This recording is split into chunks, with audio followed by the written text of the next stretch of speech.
శ్రీ గురుభ్యో నమః. హరి ఓం. మార్చి 3వ తారీఖున సంపూర్ణమైనటువంటి కేతుగ్రస్త గ్రస్తోదక సంపూర్ణ చంద్రగ్రహణం ఏర్పడుతోంది. 3వ తారీఖు మంగళవారము పౌర్ణిమ. ఆ రోజు చంద్రగ్రహణం ఏర్పడుతోంది. ఈ చంద్రగ్రహణం అనేటువంటిది సింహరాశి వారికి, ముఖ్యంగా సింహరాశిలో ఉన్నవారు గ్రహణాన్ని చూడడానికి పనికిరారు. మిగిలిన ఏ రాశి వారన్నా సరే గ్రహణాన్ని చూడవచ్చు. కేవలము సింహరాశి పుబ్బా నక్షత్రయుక్తం వారికి అత్యంత జాగ్రత్త వహించండి.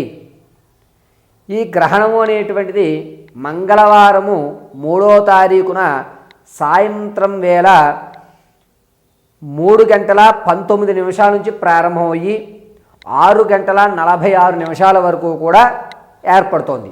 సమయం మరొక్కసారి చెప్తున్నాను, 3:19 నుండి 6:46 వరకు ఇది గ్రహణ సమయముగా చెప్పవచ్చు. ఇందులో మరి గ్రహణం పట్టు స్నానము విడుపు స్నానము ఎప్పుడు చేయాలండి అంటే, చంద్రోదయము అనేటువంటిది ఆ రోజు సాయంత్రం వేళ 5 గంటలకు ప్రారంభమవుతోంది.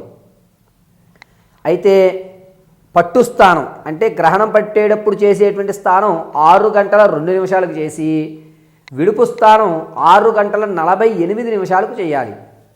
మరి 3:19 చెప్పారు కదా గురువుగారు అనగా, గ్రహణం పట్టడానికి వచ్చేటప్పుడు ఛాయ అంటారు. అంటే మనం నడుస్తున్నప్పుడు మన ముందు నీడ ఏవైతే ఇంకా ఉంటుందో, గ్రహణం పట్టడానికి ముందు ఉన్నటువంటి సమయం 3:19.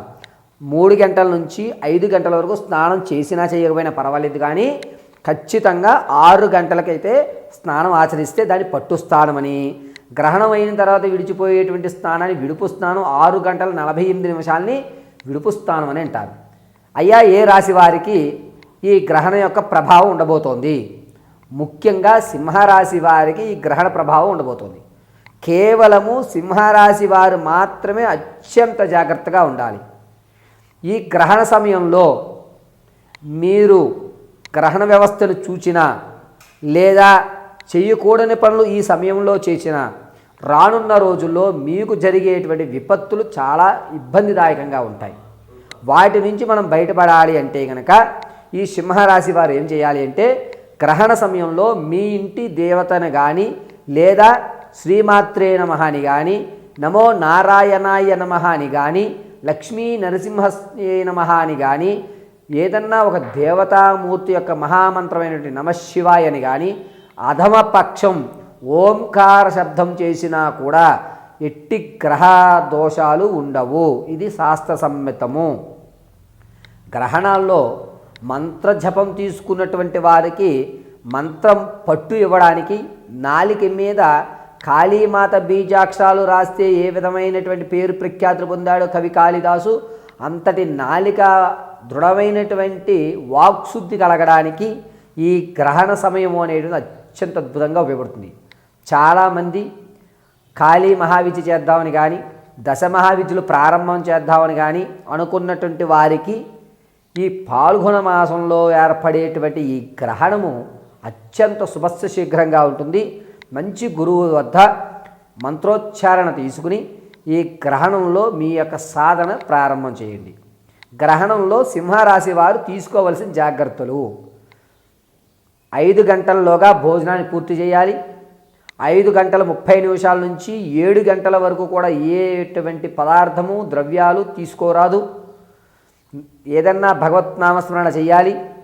బుధవారం రోజు మళ్ళా తలస్నానం ఆచరించి, బుధవారం రోజు నవగ్రహ ప్రదక్షిణలు 21 చేసుకుని, శివాలయంలో చక్కగా బ్రాహ్మణోత్తముని పిలిపించుకుని మీ యొక్క గోత్రనామాలతో మీ యొక్క నక్షత్రయుక్త సింహరాశి జాతకస్య అని చెప్పించుకుని, చక్కగా దానం బియ్యం 1.5 kg, పెరుగు 1/2 kg, పంచ 9x5 పంచె 1, 1/4 kg పంచదార, అదేవిధంగా చంద్రుడి ప్రతిమతో ఉన్నటువంటి రాగిది రేకు ఇంత చిన్నది దొరుకుతుందండి. ఆ యొక్క రేకు తాంబూలము పెట్టి బ్రాహ్మణోత్తమునికి దానాన్ని ఆచరించడం వల్ల సాక్షాత్తు పరమశివుడు ఆ దానాన్ని స్వీకరిస్తున్నట్టుగా భావించుకుని, గ్రహణ దోషము అనేటువంటిది పోతుంది. పుబ్బా నక్షత్ర జపం ఆచరించుకున్నా కూడా గ్రహ ప్రభావం ఎక్కువగా కనబడదు. అయితే ఈ గ్రహణం వల్ల మిగిలిన రాశులు చాలా వరకు మాధ్యమాల్లో మిథున రాశికని, కన్యా రాశికని, మీనరాశికని ఏవేవో చెప్తున్నారు. ఇవేవీ వాస్తవం కాదు. కేవలము సింహరాశిలో ఉన్న వారికి మాత్రం ప్రాధాన్యత, మిగిలిన రాశి ప్రభావాల మీద అంతగా లేదు.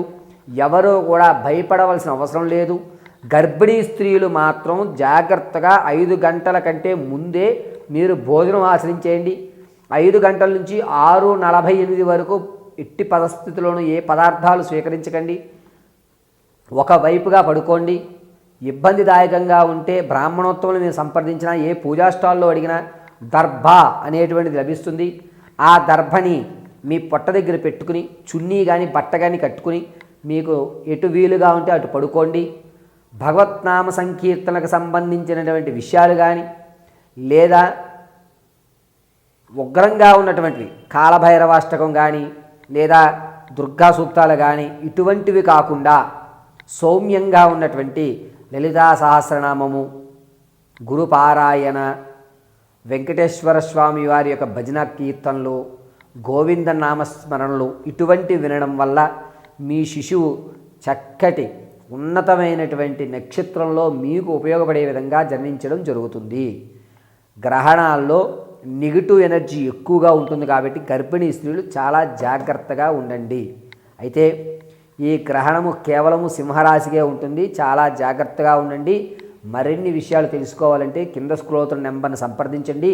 వ్యక్తిగతంగా గ్రహణాల్లో ఏం చేయాలి, ఏమి చేయకూడదని పరిపూర్తిగా మీకు తెలియజేయడం జరుగుతుంది. తస్మాత్ జాగ్రత్త. పరమేశ్వరార్పణం.